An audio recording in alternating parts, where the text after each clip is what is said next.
Hello students, in continuation with our series on case studies questions, today we'll take up questions on electromagnetic induction.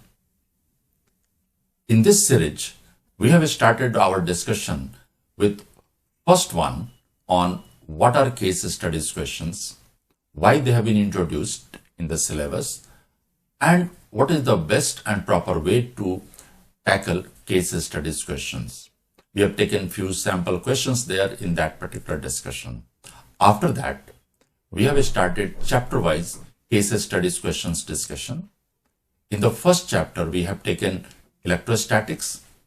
After that, we have taken discussion on case studies questions on current electricity. Then magnetic effect of current and magnetism. And in its continuation, today we are going to take case studies questions on electromagnetic induction. Let's continue our discussion on a few more questions of case study on electromagnetic induction. So next case study. The EMF induced across the ends of a conductor due to its motion in a magnetic field is called motional EMF.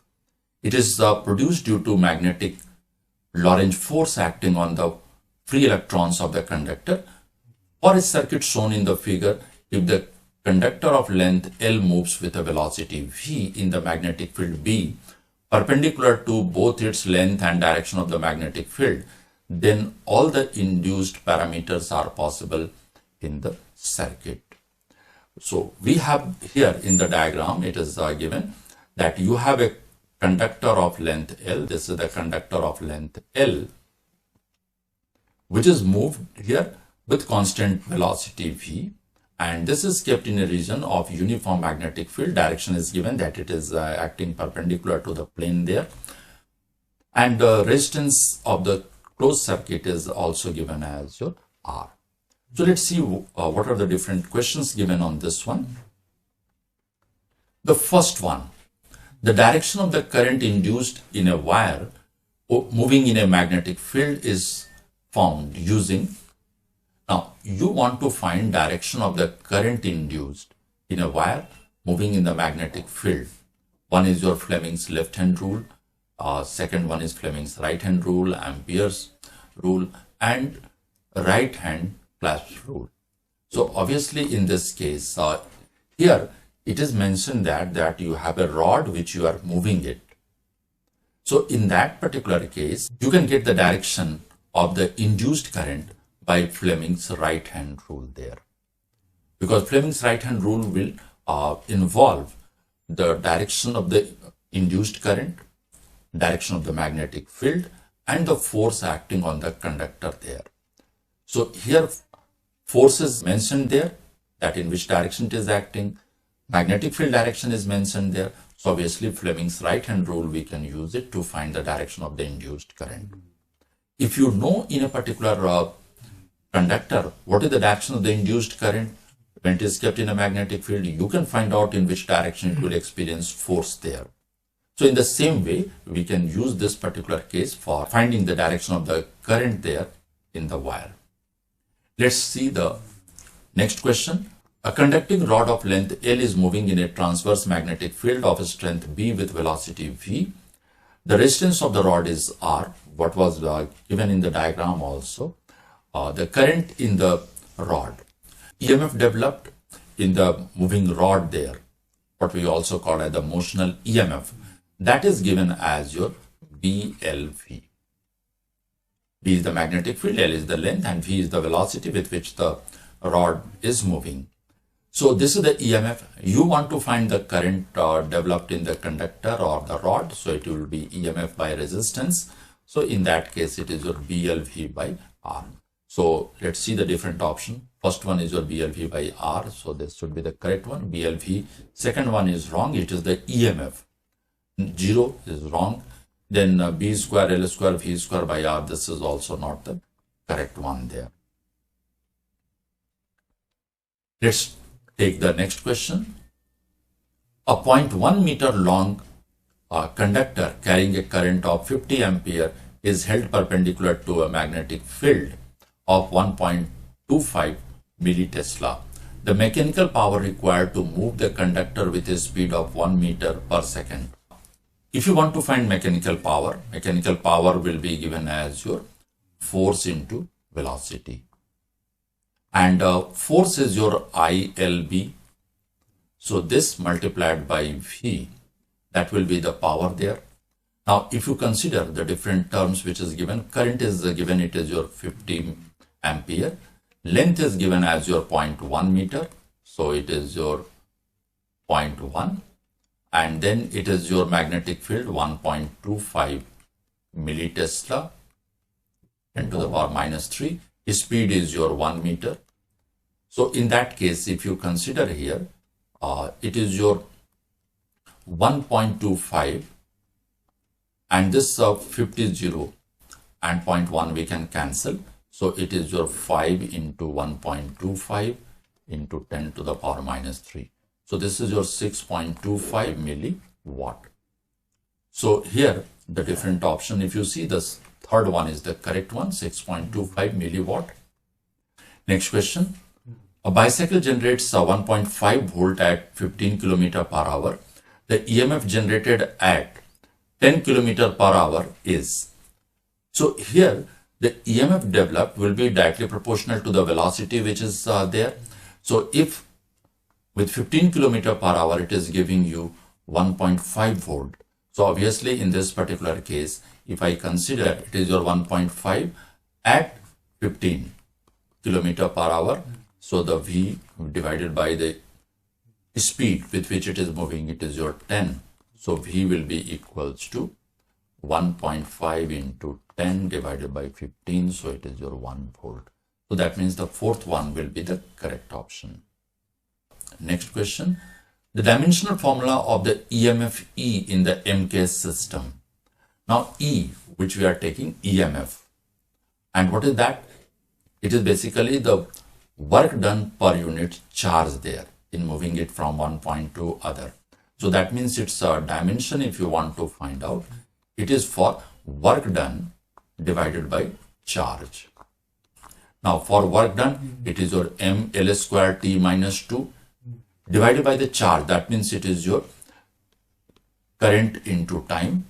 So this will be your mL square T power minus 3 A power minus 1. So if you see the different option, mL square T power minus 3 A power minus 1, first one is the correct option there. Let's take the next question. Mutual inductance is the phenomena of inducing EMF in a coil due to a change of current in the neighboring coil. The amount of the mutual inductance that links one coil to another depends very much on the relative positioning of the two coils, their geometry, and relative separation between them. Mutual inductance between the two coils increases mu r times if the coils are wound on iron core of relative permeability mu r. So for that one, it is shown for two coils there. In one it is the current which is flowing, and in the other one it is the current which is developed there. That is due to the phenomena of the mutual induction.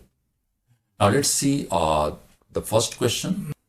A short solenoid of radius A, number of turns per unit length N1 and length L is kept coaxially inside a very long solenoid of radius B.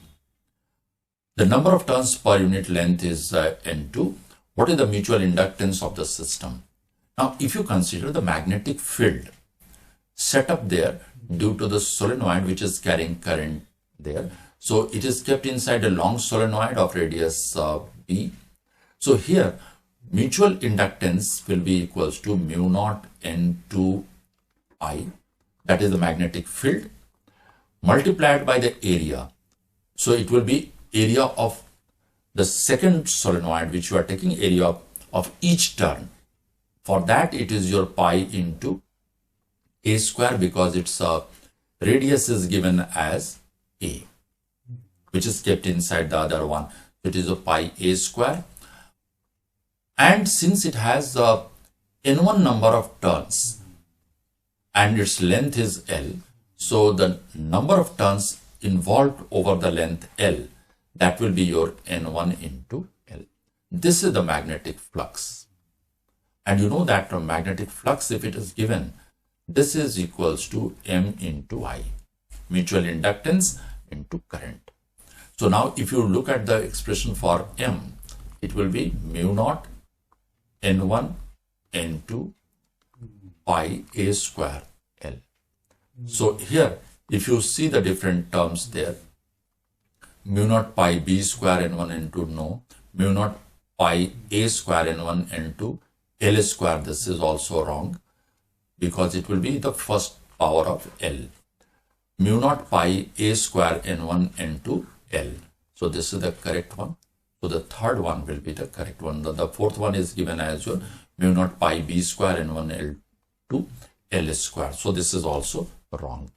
Second question, if a change in current of 0.1 ampere in one coil produces a change in magnetic flux of 2 into 10 to the power minus 2 Weber in another coil, what is the mutual inductance? The formula we know that of phi2 is equals to MI1.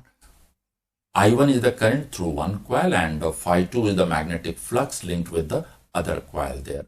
So mutual inductance, if you consider, it is your M. So here for this particular case, M will be equals to phi2 by I1. Now magnetic flux is given 2 into 10 to the power minus 2.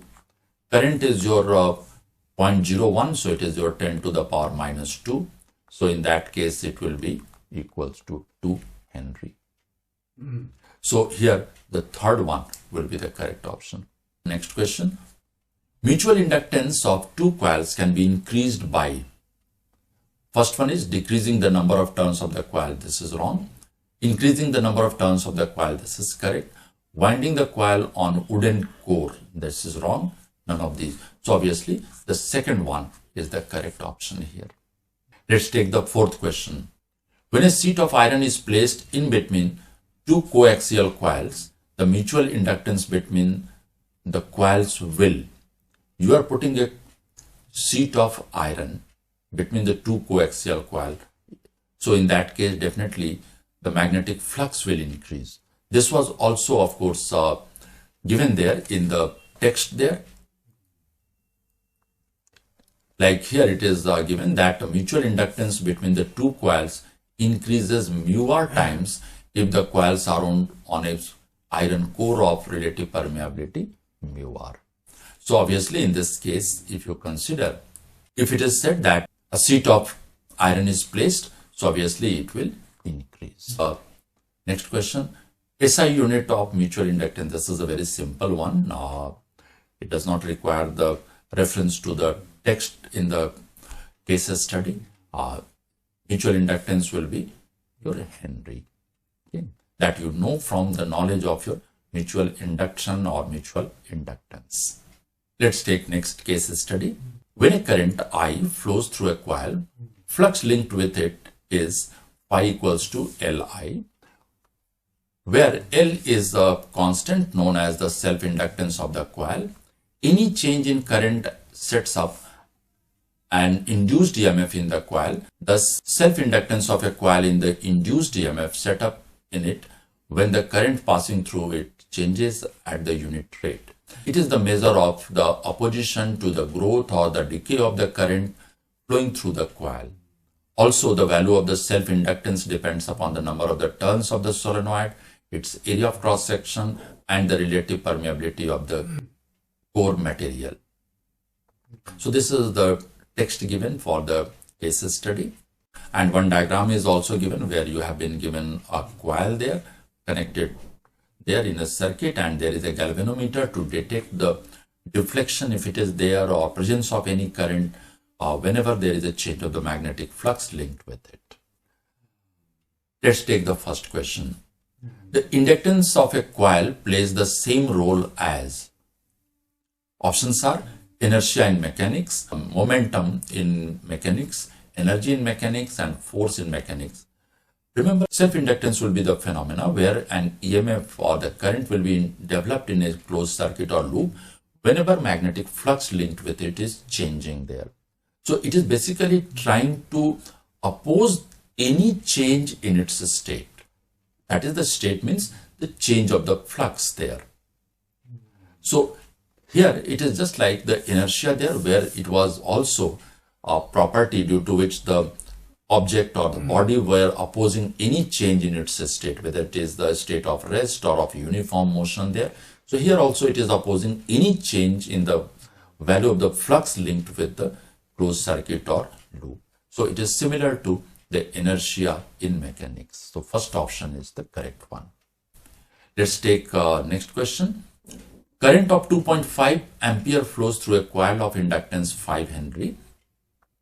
Magnetic flux linked with the coil. Now, magnetic flux, we have seen that phi is equals to Li. Now, here the inductance is given as your 5 Henry and the current is given as 2.5. So, in that case, it is your 12.5 Weber there. So, if you see the different option, the second option is the correct one. It is your 12.5 Weber. Let's take next question. The inductance L of a solenoid depends upon its radius R as.